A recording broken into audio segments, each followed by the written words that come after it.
I am back. There's a bit of an echo in my room because we've moved everything, literally everything out of my room except for my desk and computer because we're moving. So if you hear it, I'm sorry. If not, then pretend I didn't say anything. So for today's video, we are on the Titan. Woo! We made a hunter one 2 videos ago, a warlock one for our last one, and now we're moving on to our Titan, trying to spread the love. Now for today's video, we are going to be using the Severance Enclosure with Top Tree Sentinel. Now I'm just gonna say this real quick. You can honestly use whatever subclass with the Severance Enclosure. Anything is good, but for this one specifically, I was having a ton of fun with Top Tree Sentinel, and I haven't used it in quite a while. If you really want something better to use, then in my personal opinion, I think Bottom Tree Solar is really good as well as Middle Tree. And if you want to use Arc, then Middle and Bottom Tree is what you want to go. But once again, we're running Sentinel. Alright, so let's get straight into the actual build. So first things first, the Severance Enclosure. What it does: powered melee final blows unleash a damaging explosion. Finishers and final blows against more powerful targets increase the radius and damage of the explosion. So the explosion from the Severance Enclosure actually is pretty good. It does some massive damage against some enemies even in higher tier content, and just like it said, varying on the type of enemy, if it's like a champion per se, it will make the explosion tenfold stronger. Now with the Severance Enclosure, the reason why we're going to be using Top Tree is because I really like the Overshield. Whenever you get a kill with the Overshield and use up your melee ability, whatever excess kills you get while you have your Overshield active is going to be refilled into your melee energy ability. For example, if I get my Overshield with my melee ability, every single time I kill an enemy while that shield is active, I get some melee energy back. Now the cool thing about this is whenever we proc our shield, whenever we get our Severance Enclosure rolling, we're going to be getting constant kills over and over again with our finisher, which will in turn get us our shield back extremely fast, which will result in a constant cycle of shield, finishers, shield, finishers, shield, finishers. On top of that, every single time we get a melee kill, it gives us some health back, so that's also really nice.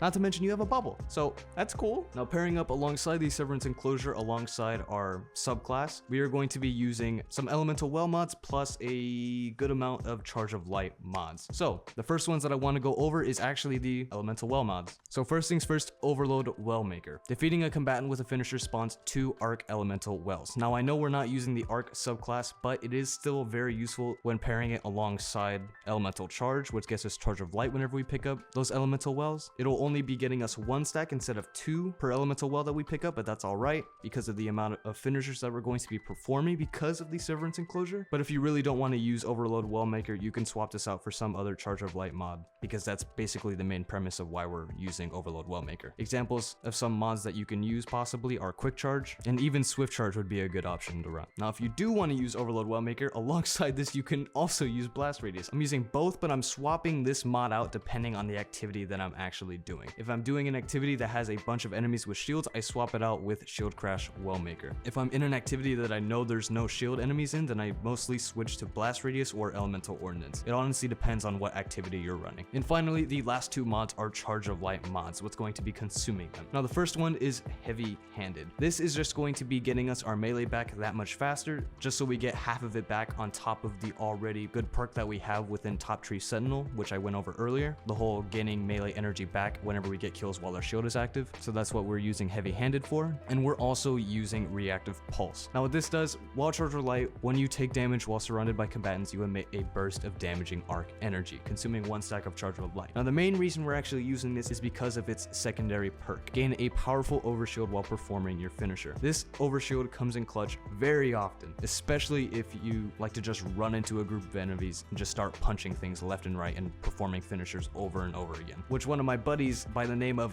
Griffin the Mighty does quite often. So having Reactive Pulse will help with surviving that much more. Now on top of this, we're also using Outreach to help us get our melee back that much faster, just in case we run out of our overshield so we can't get our melee energy back. But it's not actually required, and you don't really need Outreach if you don't really want to, since we're already using Heavy Handed. Now moving away from the mods, let's go to our weapons. So for our weapons, honestly, whatever activity you need, run whatever weapons are required for champions. If there's Unstoppable, go Grenade Launchers, Barrier, Auto Rifles, Overload Hand Cannons, and so on. There isn't really a specific set of weapons that you need with this setup, but I would highly recommend running stuff that can deal with bosses very easily. Since we're using Bubble, we don't have a super that's going to be doing massive damage to bosses or champions, so using weapons like the Royal Entry, Hissing Vengeance with Last lasting impression, as well as the Wither Horde are great options to run because they do amazing boss DPS as well as champion DPS. If you want to deal with ads a little more quickly, maybe running a fusion rifle with Reservoir Burst would be a good option, such as the Plug 1 or the Null Composure, or just running a basic grenade launcher would work perfectly fine, especially if it has blinding grenades like this empty vessel that I have here. But honestly, 100% up to you. All right, and finally our stats. So